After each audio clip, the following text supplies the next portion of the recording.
What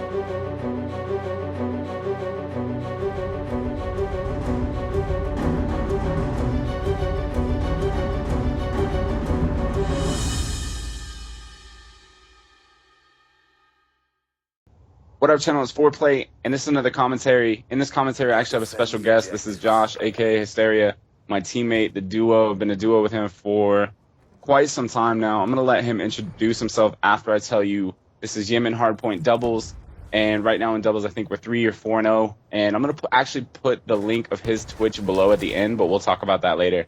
We have 7 minutes and 44 seconds of this, so go ahead and say what up, Josh.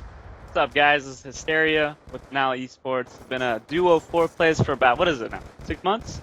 Yeah, 7 months? It's been a while. MW3, for those of you that were on my channel then, all the new subs, you probably don't know what we did, but MW3, I didn't really play competitive. I came back at the end of it, and we ended up winning MW3 GB playoffs. Remember that? Like, right as I came back, we were with Sidrock and Burns at the time. Yeah, so, it was the very last one against Fizzerp, I believe. Yep. A lot of these dual comms that people do are awkward. I told him on my channel, we just get on Skype and we're just going to record and just do it. So he doesn't get to practice, no nothing. This is all just freelance. Freestyle, baby.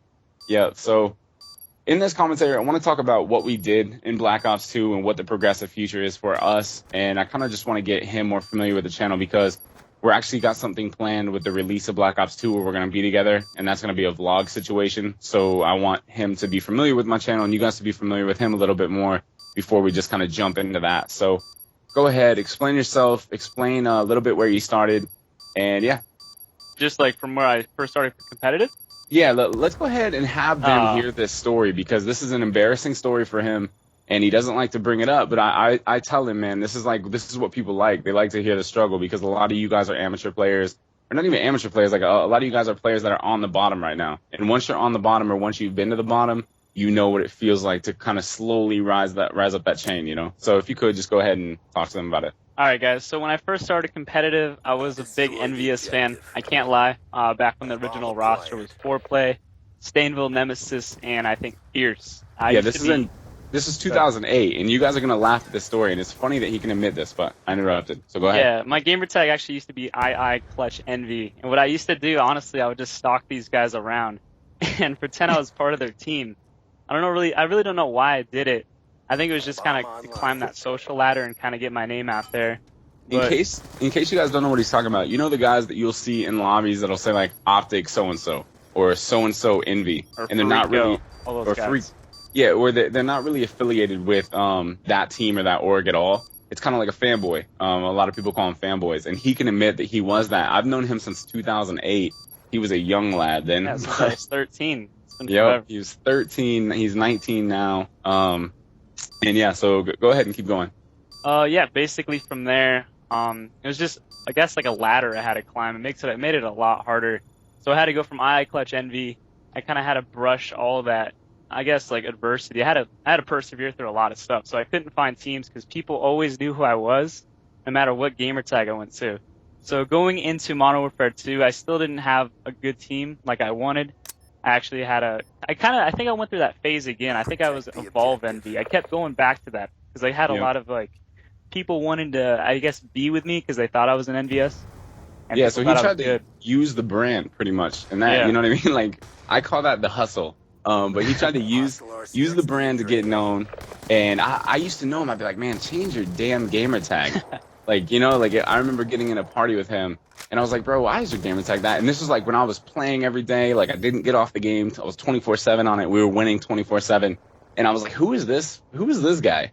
So yeah, go ahead. Explain when you got on Fear, when you got with Scumpy, and all that type of stuff. All right, well, Modern Warfare 2, it was once I got past all that II Clutch Envy and that fanboy phase that actually got on One Effort. And One Effort at the time was me, Mainstream, Scumpy, and I think Asian. And that was actually a really solid squad. I think we won like 4 ICNs when ICN started getting really big. We won like 3 in a row, lost 1, then we won another one.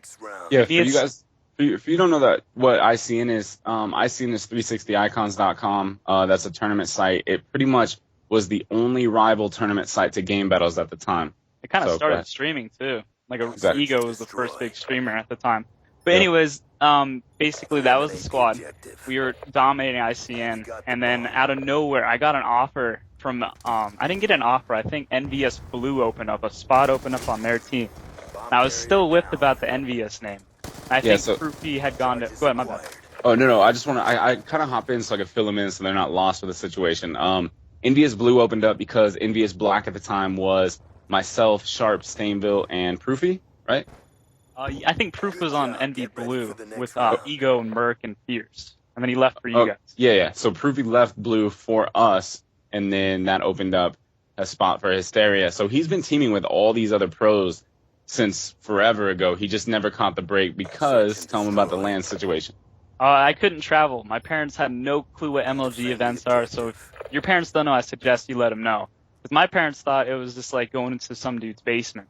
Like, I guarantee a lot of parents think that. They thought I was going into some guy's basement and playing for $50 that you can get scammed out of. And it wasn't until, like, I had FoRePLayy. I had a couple other, higher people such as Moho, a couple other people. They helped, I guess, bring my parents into what MLG really is. And then it's actually like a sanctioned tournament and everything like that.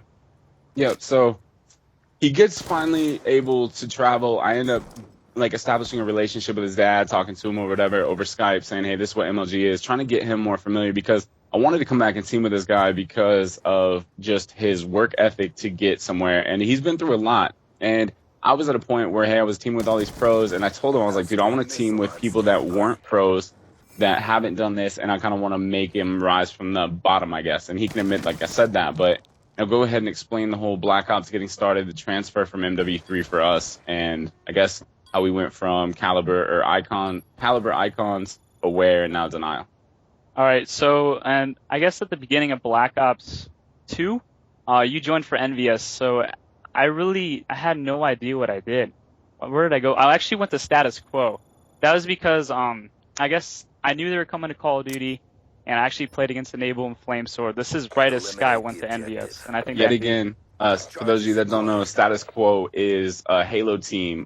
They've always been a pretty dominant team with Enable, Flamesword, and who's their third? I actually have no idea. I think it was Ace or someone Assault. Speaking of Ace, shout out to Ace. Ace 200,000, yeah. Ace recently won the $200,000 FFA, and he was from Status Quo. The craziest thing, man. So it's crazy how all these people know each other and how everything's happening. It's good that you guys get familiarized with what exactly is happening and what he's had to overcome. So you can keep going now. All right, and then when I was on that squad, we just started playing a lot. I was originally going to go to Dallas with them, and then the day before, I think, like, what was it, 3 days before Dallas, I got a call. 3 days before Dallas, Dito sketched on us because he didn't think we would have funding covered. I don't know if you guys remember that whole fiasco. Sketched on us right before Dallas, and take it from there. All right, yeah, so I woke up in the morning just because I had a phone call, and I did not want to take that call. I was like, man, I'm going to put this off. But something in my head told me to take it, so I woke up, took the call, and it ended up being FoRePLayy, and he wanted a team again because the roster was him, Burns, and Blindfire. And I previously teamed with those two for being FoRePLayy and Burns. Really hadn't played with Blindfire too much. And in case you guys don't know who Blindfire is, Blindfire recently went on with Curse to place 4th at MLG Anaheim, and he's been he's on Impact right now, just for the time being, for the PAX tournament that you probably watched over the past weekend. So go ahead. All right, and then basically once I joined their squad, we had 3 days to prepare before Dallas. I already had my flight booked, which was a ridiculous fee, so I had to go. There's no backing out. So I ended up going to Dallas. We played pretty well Friday. Since it was my first MLG event, I'll be honest, Friday I didn't play up to sucked. He sucked. I didn't suck. I just didn't play up to Hysteria standards. Listen, on this channel, I'm 100% honest, and he was our main slayer, and he was not main slaying. You're the one getting 40s. I was getting 20s. Yeah, I was dropping 40s. I was doing really well, and he was just nervous. He wasn't the Hysteria that I saw on Saturday or in Anaheim or any other LAN after that. So anyway, you can go ahead. Keep going. Yeah, it was just because I was out of my comfortable zone or comfortability or however you want to say it, and I actually had people behind me watching my screen, so it was really weird. It was a good experience, though. But after that Saturday, my nerves kind of calmed down, and we ended up playing really well to start off the day because we had to come out of losers bracket, and the losers bracket grind. Well, first off, when you come through open, that's a grind in itself. You play till what, 2 a.m. Sky? Yeah, and there were so many good teams in the Open, and this is one thing that I hope you guys stay through this whole commentary to hear out on how crazy our, I guess, career has, or not our career, our season has been for this year. So you can keep going. All right. And then we played, I think, Trojan's team. That was a good team that we played right there. We 2-0'd them, which was previously Aware Gaming, which is who we signed with in Anaheim. Yeah, we dominated Aware Gaming at the time. Yeah, sorry, I'm more blunt than he is, but we dominated Aware Gaming at the time, and then that led to us getting with the org in Anaheim. But keep going.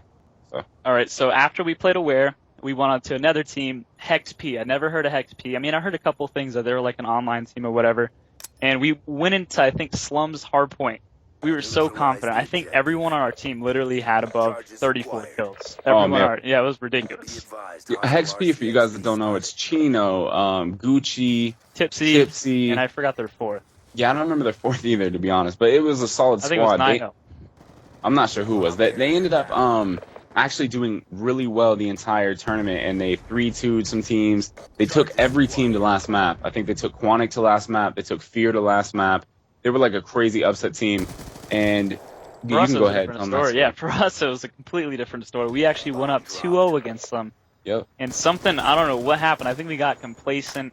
Yep. Or I think the biggest thing, they actually had a crowd behind them, about like what, 70, 60 people or 60, 70 people, and we started talking trash. Yeah, they all showed up, and we were talking trash. They were talking trash. Like, I legitimately stood up and stared at one of the players. It was just ridiculous. Like, we were going back and forth. Like, there was definitely in-game trash talk.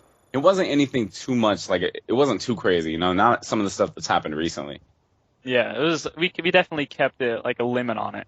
But the games got pretty intense, and it's like slowly we started choking games, started choking kills that we would have gotten had we, I really don't know what happened. Just momentum changed. So we ended up losing to them 3-2, which is a huge upset, man. Because actually on Friday we lost I think there was the last game right before going to main stage to play Optic, which would have been the last game of the night, and I think we would have made champ brackets. I'm not too sure. But we lost to them, which was another upset. I think, what was their team name? It was called High Hopes? We lost. It was just shitty how we lost. We were up 120 or something in the hard point, and they came back and beat us again. So, like, everything I based my career on being, like, a clutch team, knowing how to close, I was watching unravel before me, and I was like, man, maybe this is why teaming with these guys might be a bad idea. And I legit thought that at the time, and I was like, I need to teach them how to close, like Stainville, myself, Proofy, Sharp, like how we used to do back in the day. And we just couldn't close. We were like one of the best teams. I don't want to say one of the best teams there, because it's hard to say that, getting 16th, 17th place, whatever we got. And, you know what I mean? Like, being one of those teams and not closing. Like, we were up, picture this, being up 120 on a team that you lost to, they came back and beat you. And then being up 2-0 in a series in a best of 5. So, I mean, whoever wins that, like, wins one more map. If we could have won one more map, then it would have been, lights out. Then again, we were ridiculous at Dallas, in my opinion, on Saturday, and I honestly think that we were even better at Anaheim. Like, agreed. 100% better. But what happened was, after we lost that, we went, I guess I'll go back, like, kind of fast forward, and I got dropped from the team, actually, because well, hold on. I'm going to let him actually, okay, so we're going to have to cut this video into 2.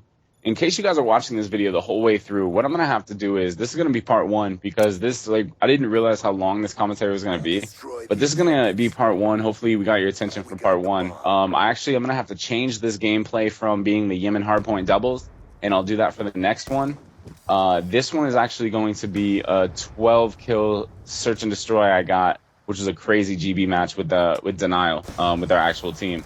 So we're going to have to wrap this one up, and then we'll go into the next one. We can finish the story about the season, what the plan is for the future, and that's about it. So don't go anywhere. Click on the next video. It should be there already. This is FoRePLayy and Hysteria, Team Envious, FoRePLayy Gang, Denial Esports. Peace.